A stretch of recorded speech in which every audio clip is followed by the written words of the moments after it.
Graças a Deus a todos. Nas curiosidades bíblicas de hoje vamos falar sobre Salém, onde citam como local onde Melquisedeque e Abraão se encontraram. Então, fiquem ligados nessa e nas próximas curiosidades. Abraão, o patriarca, primeiro hebreu e pai do povo de Israel. Segundo a Bíblia, foi filho de Terá e era natural da cidade de Ur dos Caldeus, na Mesopotâmia. Não se sabe ao certo a data de nascimento de Abraão, mas estudiosos acreditam ter sido no início do segundo milênio antes de Cristo. De acordo com a Bíblia, Deus chamou Abraão para que ele saísse de dentre a sua parentela e disse a ele: "Vai para uma terra longínqua, eu vou lhe mostrar a terra que lhe darei por herança, e todos os povos da terra serão abençoados em ti." No momento em que Deus falou com Abraão, Abraão estava na região onde hoje é a região do Iraque, na cidade de Ur dos Caldeus. Dali, ele foi para Padã Arã e de Padã Arã ele começou a peregrinar o que hoje chamamos de Terra Prometida, comprando terrenos que mais tarde viraria a tão conhecida Israel. Deus não só fez um pacto com Abraão, como também mudou o nome dele em virtude desse chamado. Seu nome antes era Abrão, virou Abraão. Logo, o significado: Abi, que em hebraico quer dizer pai.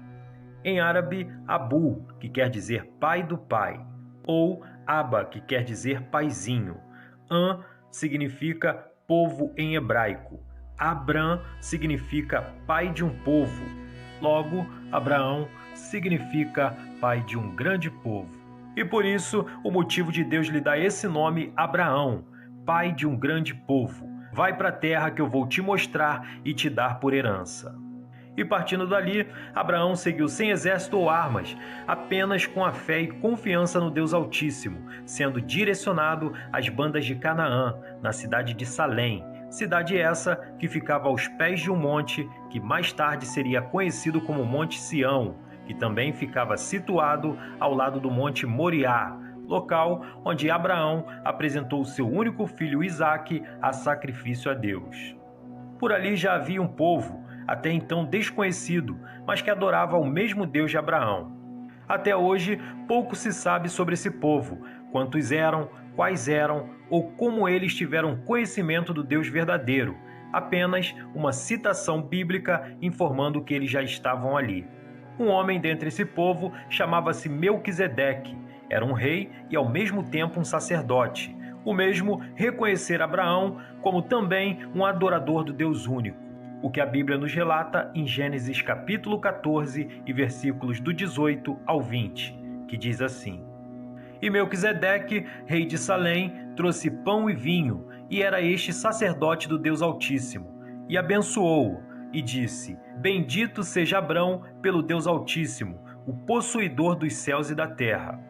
E bendito seja o Deus Altíssimo, que entregou os teus inimigos nas tuas mãos. E Abrão deu-lhe o dízimo de tudo."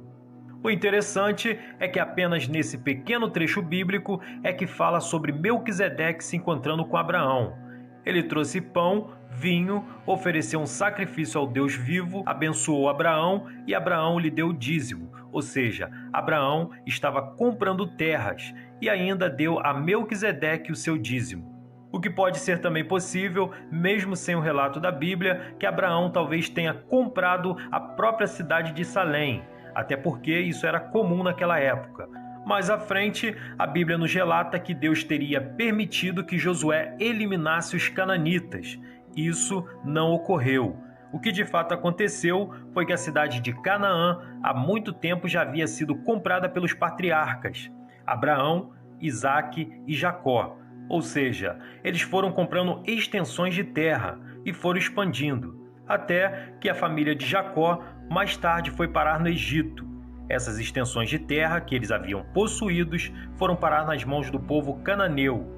E mais tarde, quando o povo hebreu saiu do Egito para ocupar a terra que já era deles por herança, aquele grupo armado não deixavam eles tomarem posse da terra. E dessa forma houve um confronto com esse povo, ficando esclarecido esse fato de que eles não tomaram as terras, mas resgataram o que era deles por herança. A história bíblica também nos conta que 900 anos após Abraão, Davi chegou com seu exército no território que pertencia a Canaã e que seria a terra dos Jebuseus. E ali ele conquistou a cidade e mudou o nome para Jerusalém. E mais tarde, no Monte Moriá, onde Abraão apresentou seu filho Isaque a sacrifício a Deus, Salomão construiu o Templo de Israel.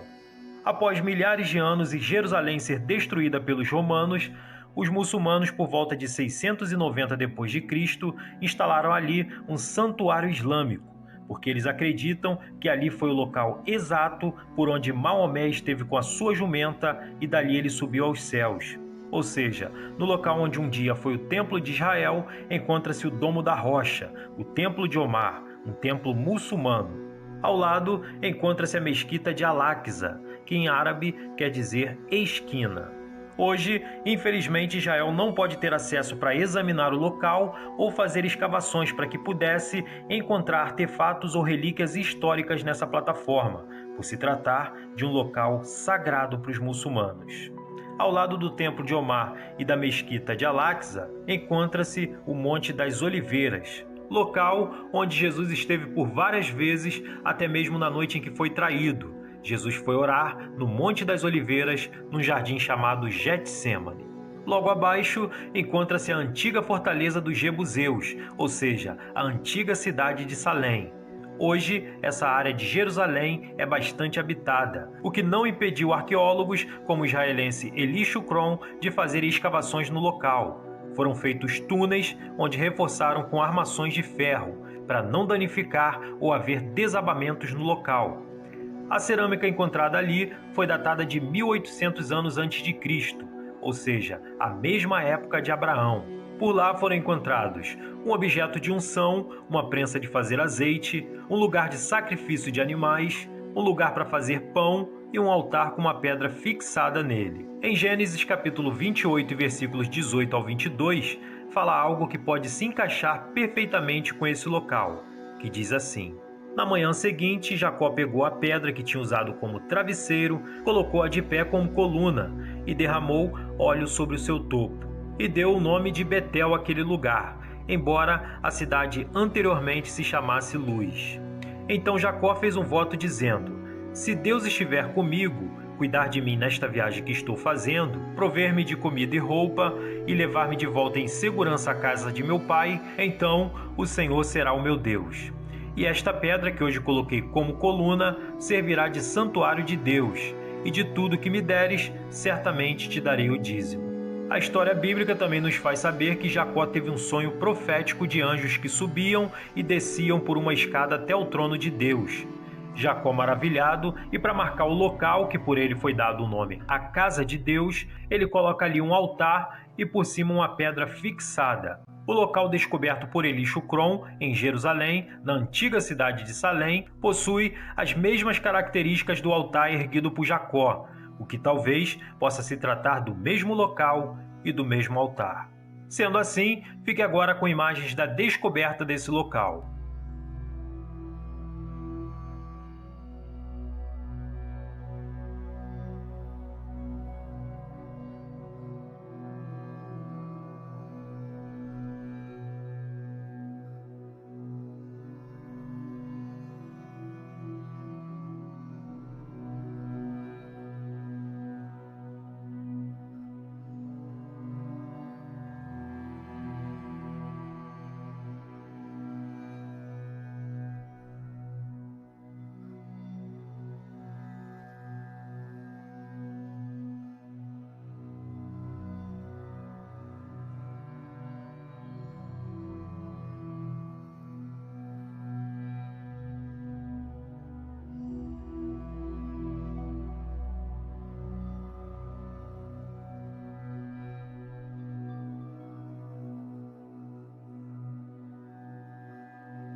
Mas e aí, curioso, qual é a sua opinião a respeito desse assunto?